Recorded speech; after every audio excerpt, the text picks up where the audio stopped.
इतिहास की एक ऐसी भयावह और दिल दहला देने वाली घटना जिसे इतिहासकारों ने नाम दिया ब्लैक होल यानी काल कोठरी की घटना।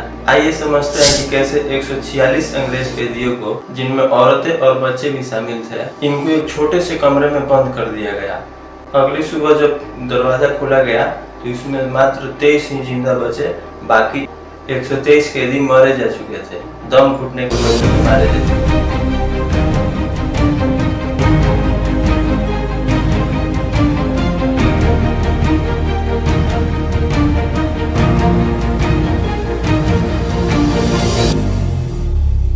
बात उस समय की है दोस्तों, जब भारत में ब्रिटेन और फ्रांस दोनों व्यापार करने के लिए होड़ मचा रखे थे। बेसिकली क्या होता था, ब्रिटेन और फ्रांस दोनों भारत से सामान खरीदते थे और यूरोप के बाजार में जाकर बेचते थे, जिससे कई गुना ज्यादा मुनाफा हुआ करता था। और ये व्यापार खास तौर पर मसालों का व्यापार किया करते थे, क्योंकि यूरोप में मसालों की खपत ज्यादा थी लेकिन मसालों का उत्पादन नहीं हुआ करता। इसके लिए ब्रिटेन और फ्रांस दोनों ने भारत में कंपनी खोल रखी थी। ब्रिटेन की कंपनी को ब्रिटिश ईस्ट इंडिया कंपनी कहा गया, वहीं फ्रांस की कंपनी को फ्रांसीसी ईस्ट इंडिया कंपनी कहा गया। इस व्यापार के होड़ में ब्रिटेन और फ्रांस के बीच आपस में काफी टकराव हुआ करते थे, जिनमें 3 महत्वपूर्ण लड़ाइयाँ लड़ी गई, जिनको भारत में नाम दिया गया प्रथम कर्नाटक युद्ध, दूसरा कर्नाटक युद्ध और तीसरी लड़ाई का तीसरा कर्नाटक युद्ध। तीसरी कर्नाटक युद्ध 7 वर्षों तक चला था, इसलिए इसे सप्तवर्षीय युद्ध भी कहते हैं। इसी सप्तवर्षीय युद्ध की शुरुआत ने काल कोठरी घटना का जन्म दिया। आइए समझते हैं कैसे। सप्तवर्षीय युद्ध में ब्रिटेन और फ्रांस दोनों की काफी क्षति हो रही थी। इससे बचने के लिए ब्रिटेन के राजा सर विलियम जोन्स ने आदेश दिया, भारत में जितने भी ब्रिटिश ईस्ट इंडिया कंपनी है और उनके जो फैक्ट्री हैं उनको किला बंद कर दी जाए, ताकि जब फ्रांस आक्रमण करे तो किला बंद होने की वजह से कम क्षति हो। और उस समय बंगाल का नवाब सिराजुद्दौला था, इसको सिराज भी कहा करते थे लोग। सिराजुद्दौला यानी सिराज की राजधानी मुर्शिदाबाद थी। सन 1756 में ही बंगाल के नवाब अलीवर्दी खान की मृत्यु के बाद सिराजुद्दौला बंगाल की गद्दी पर बैठा, वो भी मात्र 20 वर्ष की आयु में। सिराजुद्दौला के ही नाना थे अलीवर्दी खान। उस समय बंगाल के राजा को नवाब कहा करते थे।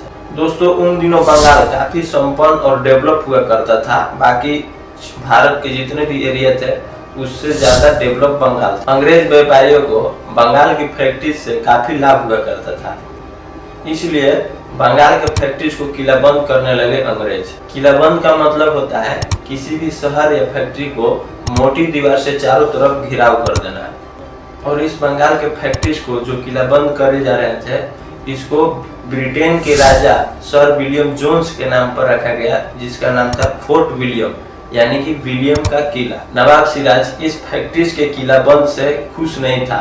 सिराज को लगने लगा कि ब्रिटेन जो व्यापारिक मामलों में से हस्तक्षेप करता था, अब उसके साथ साथ राजनीतिक मामलों में भी हस्तक्षेप करने लगा है। नवाब सिराज ने आदेश दिया कि तुरंत ही किला बंद कर दी जाए, यानी जो किला बंद हो रहा था उसको रोक दी जाए।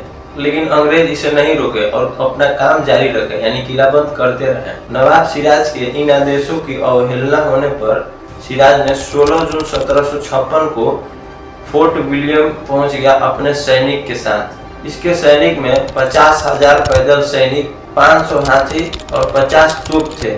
इतना सारा सैनिक लेकर फोर्ट विलियम पर आक्रमण करने के लिए सिराज पहुंच गया। उस समय फोर्ट विलियम के अधिकारी विलियम ड्रेक हुआ करते थे। विलियम ड्रेक इतनी बड़ी सेना को देखकर डर गए और अपनी हार को निश्चित समझ ली। वह डर कर हुगली नदी के रास्ते जहाज लेकर कुछ लोगों को अपने साथ जहाज में बैठाकर भाग चले। अब फोर्ट विलियम की रक्षा करने की जिम्मेदारी हॉलवेल के पास था। हॉलवेल एक ब्रिटिश ईस्ट इंडिया कंपनी का कर्मचारी हुआ करता था। इस हॉलवेल के नाम को याद रखिएगा दोस्तों, क्योंकि बाद में इसी हॉलवेल ने ब्लैक होल यानी काल कोठरी की घटना का उजागर किया पूरे विश्व में। और यही हॉलवेल बाद में जाकर भारत का टेम्पोररी गवर्नर भी बना। नवाब 16 जून 1756 को फोर्ट विलियम पहुंच गया और ठीक 4 दिन बाद 20 जून 1756 को ब्लैक होल यानी काल कोठरी की घटना घटी। इस दिन नवाब सिराज ने फोर्ट विलियम की दरवाजा तोड़ दी और फोर्ट विलियम के अंदर अपने सैनिकों के साथ घुस गया और वहां भी जितने भी अंग्रेज थे उनको बंदी बना लिया। लेकिन ध्यान देने वाली बात यह है कि अभी भी उन अंग्रेजों को काल कोठरी में नहीं डाला था, सिर्फ बंदी बनाया था। हॉलवेल कहता है कि जब मुझे बंदी बनाकर नवाब के सामने पेश किया गया तो मेरे दोनों हाथ बंधे हुए थे। नवाब ने फौरन मेरे हाथ खोलने का आदेश दिया और यह आश्वासन दिया कि आपके साथ जितने भी सैनिक हैं उनसे कोई बदसलूकी नहीं की जाएगी। इतना कहकर नवाब आराम करने के लिए चले गए क्योंकि रात का समय हो चुका था।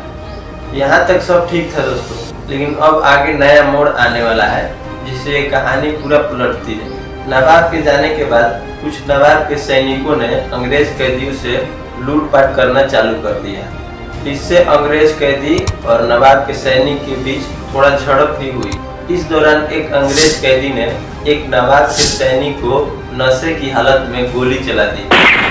जब इसकी खबर नवाब को लगी तो नवाब ने अपने अधिकारियों के साथ इसके बारे में चर्चा किया और निष्कर्ष निकाला कि आगे क्या करना चाहिए। अधिकारियों ने बोला कि इतने सारे कैदी को रात भर के लिए खुले में छोड़ना खतरा से खाली नहीं है, इसलिए इनको एक काल कोठरी में डाल दिया जाए। उस समय कैदी को काल कोठरी में ही डाला जाता था। नवाब ने बिना सोचे समझे आदेश दे दिया कि जाइए काल कोठरी में इन सारे कैदियों को डाल दीजिए। नवाब को यह जानकारी नहीं थी कि काल कोठरी एक बहुत छोटा सा रूम था जिसमें 4 या 5 लोगों की रहने की व्यवस्था थी। इस काल कोठरी की लंबाई मात्र 18 फीट और चौड़ाई 14 फीट थी।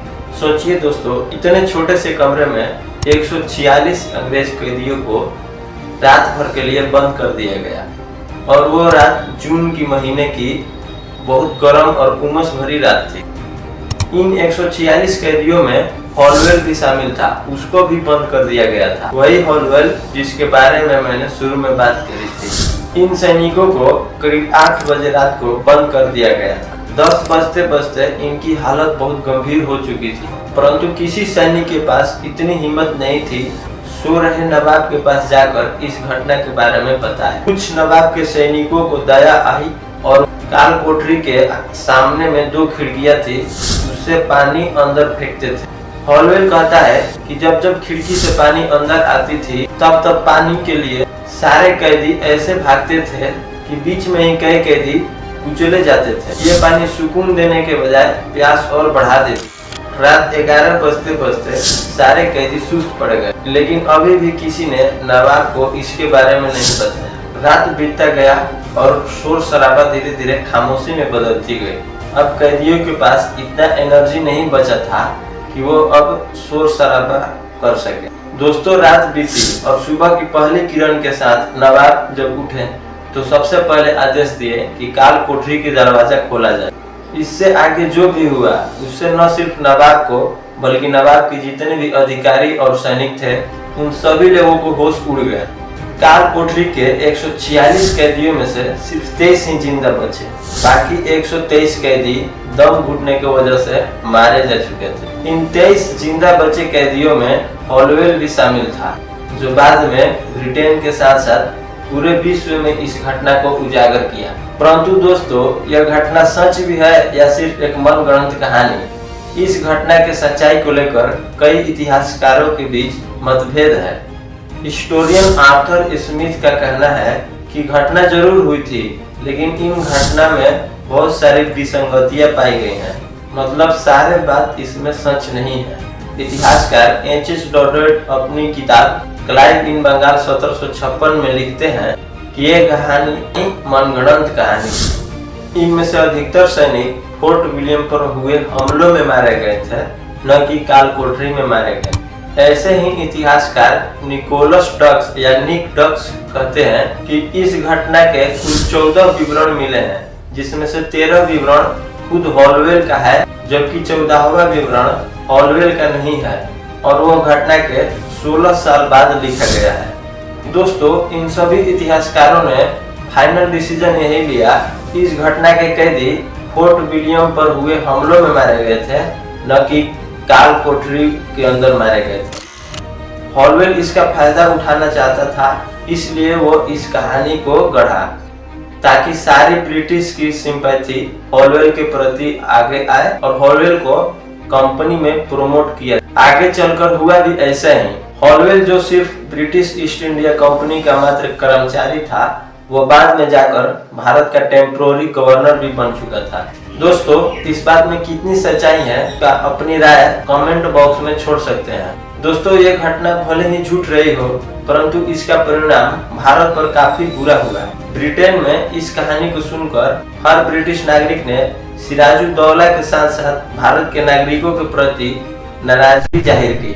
ब्रिटेन में इस कहानी का इस्तेमाल राष्ट्रवाद की भावना को बढ़ाने के लिए किया गया, जिससे ब्रिटिश नागरिकों को बदले की भावना उजागर हुई। उनका कहना था कि कलकत्ता को जिसने हमसे छीना और हमारे नागरिकों को जो हथियारा है उससे बदला लिया जाएगा। काल कोठरी की घटना को ब्रिटेन में इस प्रकार दिखाया और सुनाया गया कि ब्रिटिश ईस्ट इंडिया कंपनी के बहादुर व्यापारियों को भारत में रहने वाले लोगों ने अत्याचार किया और क्रूरता पूर्वक उनकी हत्या की। ब्रिटिश नागरिक के इस बदले की भावना ने ही प्लासी की लड़ाई की जन्म दिया, जो रॉबर्ट क्लाइव ने लगभग 1 साल बाद 23 जून 1757 को सिराजुद्दौला के खिलाफ युद्ध करी और इस युद्ध में सिराजुद्दौला की हार हुई। इसे ही प्लासी की लड़ाई कहते हैं। इस प्लासी की लड़ाई के हार के बाद ही अंग्रेजों को भारत में हुकूमत करने की प्रथम जीत बताई जाती है। दोस्तों, प्लासी की लड़ाई भी बहुत ही भयंकर लड़ाई लड़ी गई थी। इस पर वीडियो बनाए कि नहीं बनाए आप कमेंट में बता सकते हैं। जय हिंद।